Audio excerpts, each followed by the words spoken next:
Hello and welcome to Mythmakers. Mythmakers is the podcast for fantasy fans and fantasy creatives, brought to you by the Oxford Centre for Fantasy. My name is Julia Golding, and today I am delighted to be able to welcome back Andrew Head, who is a wonderful writer from Australia who I met through one of our courses. But Andrew is also blind, so he is my go-to person to find out about audiobooks, of which he is a massive consumer. Though, Andrew, I'm also a massive consumer, so I'm sort of nipping at your heels in my enthusiasm for that format. Good. So welcome. Andrew, we Thank you. have been saving this up so you've listened to quite a few things, and we're going to start with your reaction to what you've listened to in the Philip Pullman Dark Materials trilogy. And the one that you have listened to is the BBC audio from 2005, which has Philip Pullman himself as a narrator with other actors taking parts in the story. Tell us about what this is like to listen to and what you got from it. Well, it's quite different. It's sort of a halfway. You have with this particular format, it's a bit of a combination of most audiobooks are narrated by one person with doing voices, but then they've kind of with this one because Philip Pullman's narrating it, and then every time it's a character's turn to speak, it's voiced by a different actor for each character. So it's sort of a cross between, a regular audiobook and a dramatization. And I thought it was unique because there doesn't seem to be too many of them around in my experience. And I quite liked it. I felt it brought the story to life a little bit in a different way because you had, each character had a distinctive voice that wasn't the narrator's. And I guess it helps the fact that you've got the author reading the book, and we Yeah. authors aren't actors, but we Mm. are probably decent narrators of our own work when it's Yeah. a third person narrative. Mm. So how did you find hearing Philip Pullman's own version of his words? Did that bring something extra to it? Oh, yeah. It's always exciting when an author reads their own work. And yeah, if there was anything and any names that being a fantasy a bit different to regular names of people and places, you got how the author intended them to be pronounced, which is always nice. I mean, quite often, from what I've heard, and I imagine, the narrator would ask the author for pronunciations, and the author sends in written or audio of how they want things to be pronounced. But yeah, it was really nice that the author himself got to was reading it, and you could hear how everything should be pronounced properly.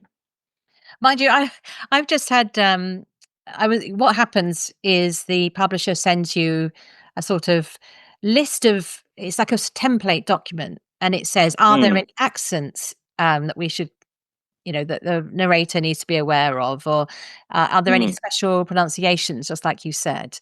mm, Um, and I've just been listening to the audiobook of one of my Regency crime stories called The Wordsworth Key, and mm. it's set in the Lake District. And there's something which I didn't think to tell them, which I've just Oh, noticed. I think I may be the only person. A couple of people in the Lake District will recognize one of the mistakes. She also says there's a poet from the 18th century mm. called Cooper, but actually it's spelt Cowper. So lots of people call him Cowper, but actually he's a Cooper. And I thought, oh, I should have put it Ah, in the template document. I should have said, but I just didn't think there's such tiny, tiny details. So mm, we can all get it wrong. But most people, they won't notice and it won't matter. So how do they do the mm. transition? So I'm thinking about reading a piece of text. So if Philip Pullman cues a Lyra speech, does he also add the she said, or is that just understood?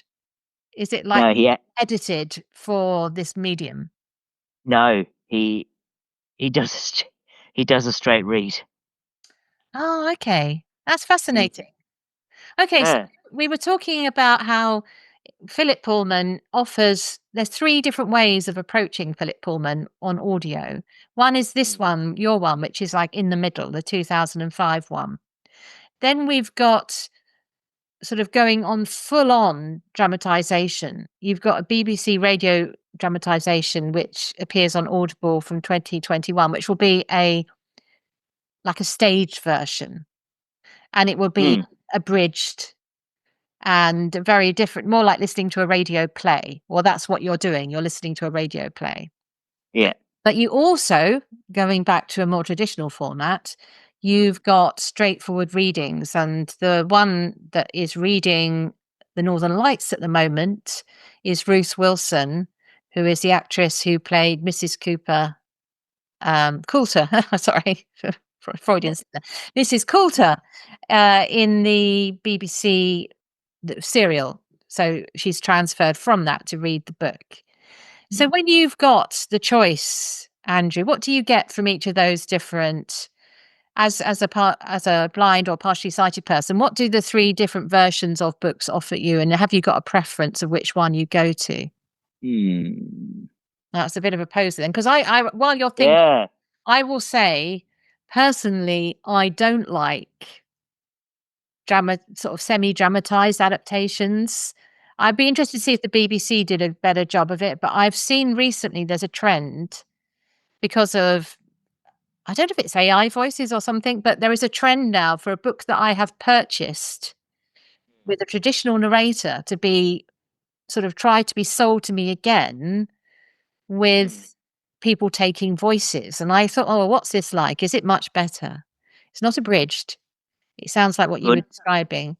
But I found I really hated the sort of Foley artist, low level element of dramatization that goes on and other voices coming in. So typically it would be so and so, I was running to, you know, arrest the bad guy or whatever it is, and you hear footsteps in the background. Somebody rang on the doorbell, ding dong, and I'm thinking, no, I can imagine it. Get out of my head. I wanted it simplified, just with the voice reading it to me because that's how it was written. And so Okay. Well, I would prefer either the book or the stage play, the radio play, rather than the middle swathe, which is what you were listening to. But that's me. How about you? Well, the Philip Pullman with the full cast narration, there's no sound effects in Okay, the background. Yeah. that sounds better already. Yeah. Yeah. So it's Philip Pullman and the full cast, but there's music sort of at the beginning and the end, and with each chapter, but there's no ongoing sound effects. I've not heard too many of those with sound effects in the background books you're describing, except with kids' books when I was listening to the books when I was a kid. And I didn't mind it when I was a kid. I thought that, it added some depth. But I can understand as well, yes, we have our imagination, and I can understand from your perspective how you'd feel that would be, taken away a bit. We can't use our imagination as much because the sounds are there. But I wouldn't be opposed if I heard another book like that. Yeah. Okay, well, perhaps we should do one where we compare. Yeah, we should. Yeah, let me know. Yeah, yeah. I mean, so we've been talking about the Philip Pullman. Should we also consider here? I don't know if you've done any watching of the films or the TV serials with audio description. Have you tried that at all? Oh, I watched the films years ago. I think they called it the Golden Compass. That was the only one that was released and lit, as far as I know. The only thing I remember is Ian McKellen did a brilliant job as one of the characters, the bear, Yorick Byrnison. And the TV show, well, that's why I reread his Dark Materials recently, because my sister had been watching the TV show. She really enjoyed it, and especially being a vet nurse and having dogs, pets, and just loving animals. I think she was really drawn to the idea in the book that the people a lot of the characters have demons, they call them, which are which are souls that are part of them. Not sure if I'm explaining that very well, but yeah, no. So I think my sister really liked that aspect, and I reread the books first to remind myself of the story, and then intended to watch the TV show because I wanted to see how well they did the books justice, and but I haven't. I found there it is audio described, but I haven't got around to watching it yet. Okay, well, that's so that is But an option, which is another, we're mm, always keen on, maximum accessibility. So we've got, let's go mm, down our pecking order. We've got films and TV series audio described. We've got radio plays, which are staged, which I think sounds quite a good one as well, because that's obviously mm, done with the mind to just a oral experience. Then we've got your halfway house, where you get the value, seems to me, in that one is you've got Philip Pullman's voice and it's mm. not too intrusive. And then you've got the straightforward reading by an excellent actress. So I think you've got lots of good choices there. So that's Mm. accessing Philip Pullman. What about the actual content of the books itself? Because did you enjoy when you came back to it? No, this was a reminder. I'd read it Okay. as a child quite a few times Okay. years ago. So coming back now, what did you think of Mm, the story? Did you enjoy it? Did you think mm. it bore up on a second reading? Yes, there's many aspects of the story I like, and I might say some people won't agree with me, and there's probably people that will, when I say what I'm going to say, people listening will probably shout at me and go, "How dare you!" From the comfort of their homes or wherever they're listening. But yeah, as a child, I really enjoyed it, and then as I got a bit older into it, a teenager, and spoiler alert for anyone that hasn't read it, uh, there's probably going to be some spoilers.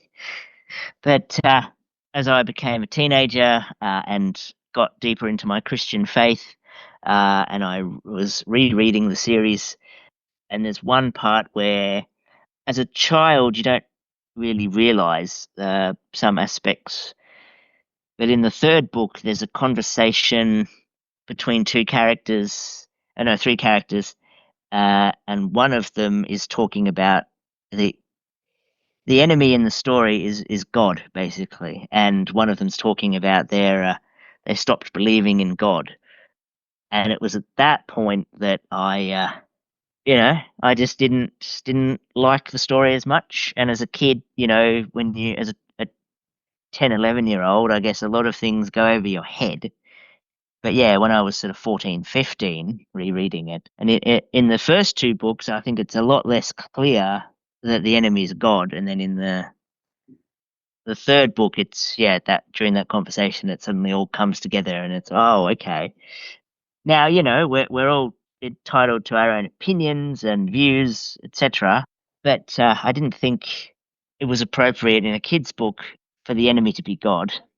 Maybe it's encouraging. Well, my thoughts back then were, when I first heard it as a teenager, when realized was, maybe it's encouraging children to eh, stop being Christians or turn away from God or whatever. Maybe that isn't the point, but that's how I saw it back then.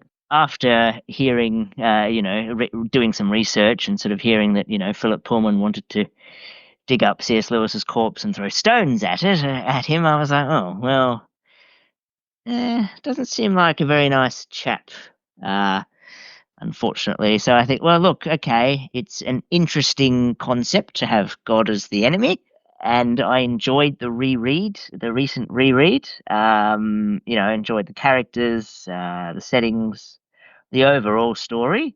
Did the enemy have to be God, though? I think it would have been a lot better if the enemy wasn't God, and if they, yeah, Okay, and there so was, can I come in there just because Philip yeah. Pullman lives in my city and he's a charming man. He's really lovely.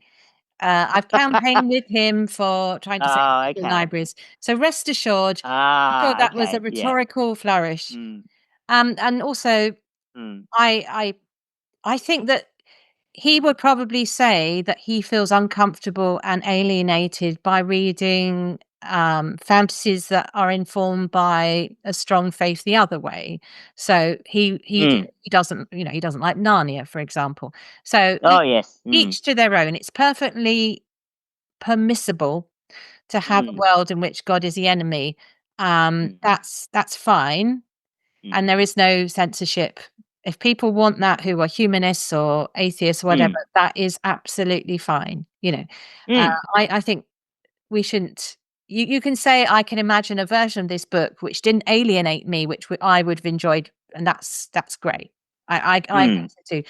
I would say, Mm. looking at it from a sort of literary critic point of view, Mm. actually, I think his problem is that the charm runs out. So it's really charming, Mm. the first book, even though it's difficult and really, really problem, the children, Mm. it's scary stuff. It's sort of child catcher stuff, isn't it? Like in the scary Yeah. stuff of Chitty Chitty Bang Bang. It's got that Mm. element of horror in it, but it still manages Yeah. to be charming, largely powered by the idea of the demon, as you said. Yeah. The Mm. second one, you've got this wonderful new character who comes in, who adds his own, and he's our real world Mm. connection, our world connection. I think the problem Mm. about the third one, which is maybe why you felt really unpersuaded by it and worried by it, I think it Mm. gets a bit too much like I want to exercise I want to express my annoyance with literature up to this point, which has, Milton and C.S. Lewis and everybody who's had God, and God is actually, in my view, if there is a God, he's a monster. That sort of Yeah. Stephen Mm. Fry version as well. And I think Mm. because that message is very foregrounded, it sits alongside a whole kind of journey into the underworld, and you end up thinking, well, what is the theology? And there's also a prophecy, so which is Mm. fulfilled. So you think, well, Mm. what is the overarching universe behind this? And I was left feeling a bit. I didn't know where I was. I wasn't convinced by the fantasy. I'd lost faith in the fantasy by the time we got to Mm. book 3. Whereas I love book 1, really Mm. enjoyed book 2, and book 3 for me is didn't I did like Mary Malone. I like that character, but Mm. I found it almost it was a shame he felt he had to fight that battle with God because it was the weaker part of it. He could have got Yeah. his message across in other ways, I felt. So I'm with you on Mm. that, but for a different reason, more of a sort of craft one.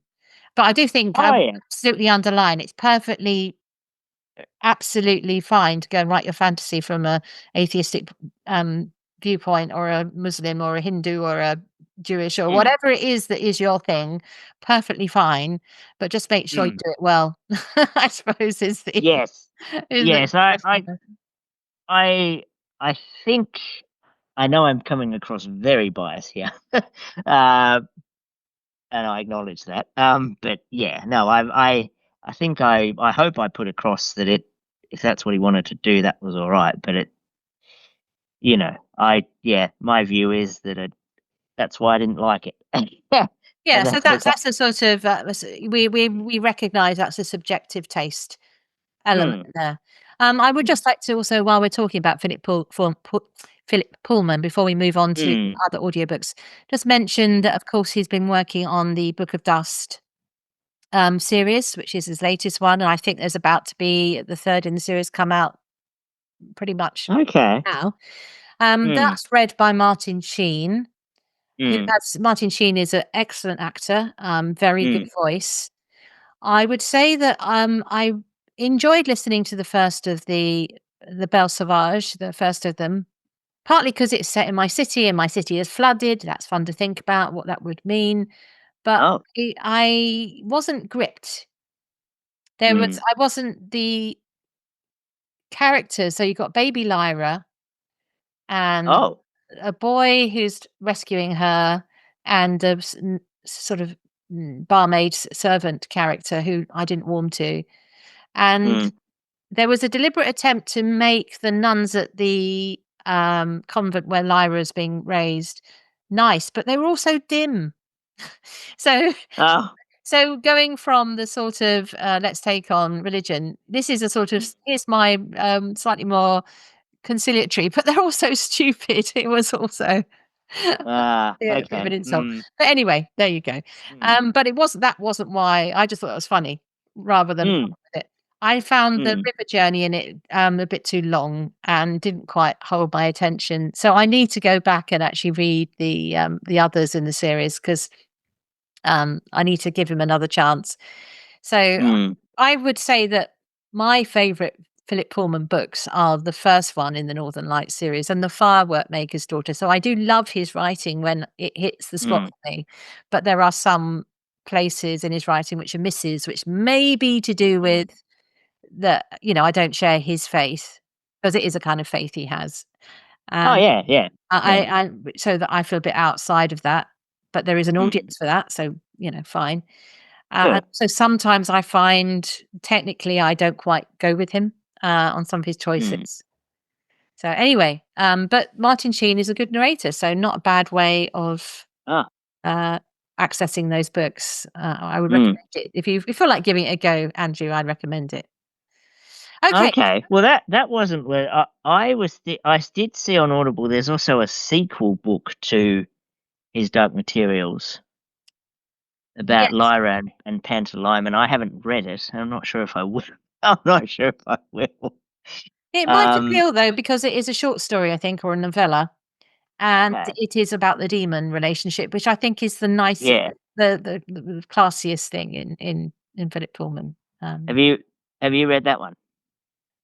Have I? I can't remember it if I have, so I should Okay. need to reread it. Ah. I thought I had.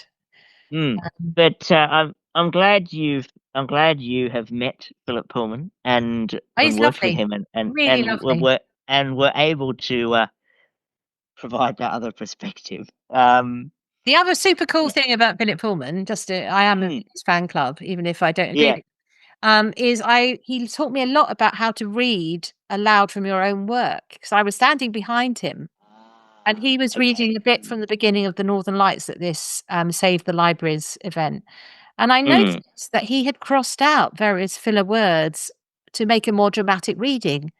And I thought, mm, gosh, that's such a good idea. You don't have to read every single word that's in the published book. You just read this excerpt, you re-edit it for reading aloud. I thought, thank you, okay. Philip. That's such a good tip. So I'm really grateful to him. And Mm, underlining that I admire him, the things that I've been sort of picking mm, at are just being a critic. It's not anything, mm, anything sure. personal or anything like that. And I think he's great. and I think he if I was ever invited to if I was ever in an opportunity to meet him, especially having read his books, even though I have like and dislike of them, I certainly wouldn't turn the opportunity down to meet him Yeah, and and I talk think to him. I think there is also a kind of virulent Christian out there who will attack him for putting his views in his book. So he does feel under assault. And as we see True. in current times, we need to agree Mm, disagree need to disagree. I almost got that wrong. We need to yeah. disagree agreeably.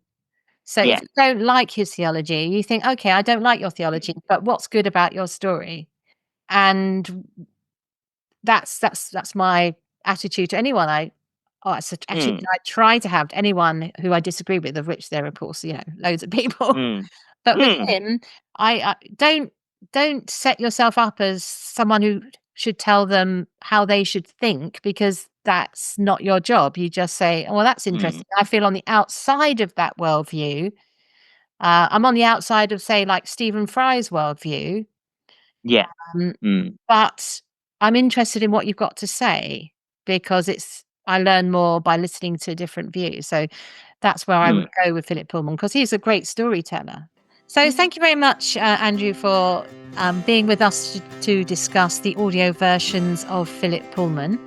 And I look very much to talking to you next about biographies of Tolkien, Lewis, and the Inklings. Thank you for being with us.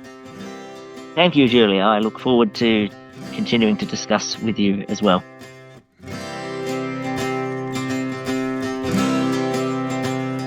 Thanks for listening to Mythmakers podcast, brought to you by the Oxford Centre for Fantasy.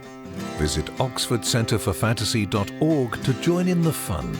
Find out about our online courses, in-person stays in Oxford, plus visit our shop for great gifts. Tell a friend and subscribe wherever you find your favourite podcasts worldwide.